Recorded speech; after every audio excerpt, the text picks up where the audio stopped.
ভিডিঅ'টো সম্পূৰ্ণকৈ চাব বুলি আশা ৰাখিলোঁ আৰু মোৰ চেনেলটো ছাবস্ক্ৰাইব কৰি দিব ধন্যবাদ। হাই গাইজ, আপোনালোকৰ মোক চেনেললৈ ৱেলকাম জনাইছোঁ।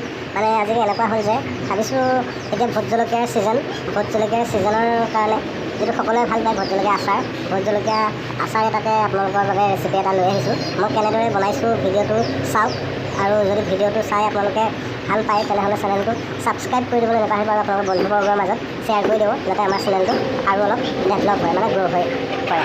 এতিয়া ভিডিঅ'টো মই আৰম্ভ কৰিছোঁ। প্ৰথমে আপোনালোকে ভালদৰে গছতে পকা পুৰঠ বীজ জলকীয়া লৈ ল'ব।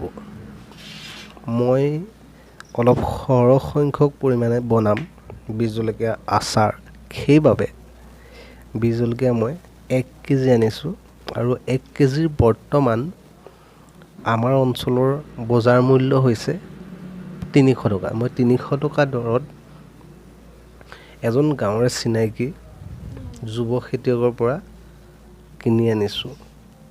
জলকীয়াখিনি কটাৰ আগমুহূৰ্তত ভালদৰে ধুই ল'ব আৰু হাতত হেণ্ড গ্লভছ নাইবা পলিথিন পৰিধান কৰি ল'ব।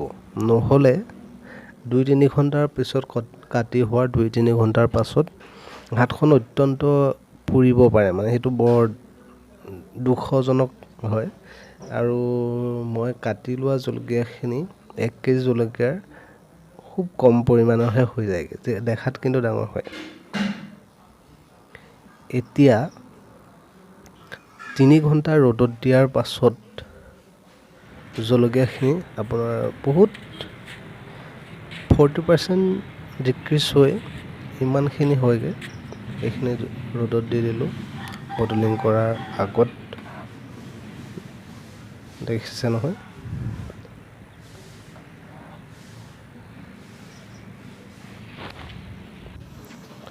তাৰ পাছতে মই আপোনাৰ 2টা খাটি মিঠাতেলৰ পেকেট লৈ লৈছোঁ, পূবালী মিঠাতেলৰ পেকেট লৈ লৈছোঁ, আধা লিটাৰৰ 2টা পূবালী মিঠাতেল লৈ লৈছোঁ, যাতে আপোনাৰ উন্নত মানদণ্ডৰ হয়, নহ'লে আপোনাৰ আচাৰখিনি সোৱাদটো বেয়া হ'ব নাইবা গোন্ধটো বেয়া আহিব পাৰে। সেইবাবে উন্নত মানদণ্ডৰ আপোনালোকে মিঠাতেল ল'ব আৰু মিঠাতেলখিনি আচাৰত দিওঁতে সদায় গৰম কৰি দিব।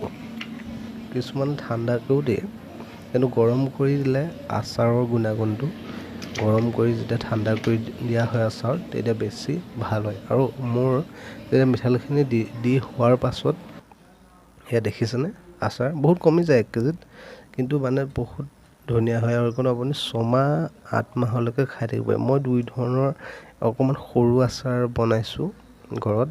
এইটো বেছিকৈ বনাইছোঁ মিঠাতেল আৰু জলকীয়া, আৰু 2 নম্বৰতে এয়া হৈছে বাঁহগাজ আৰু আপোনাৰ বীজ জলকীয়া।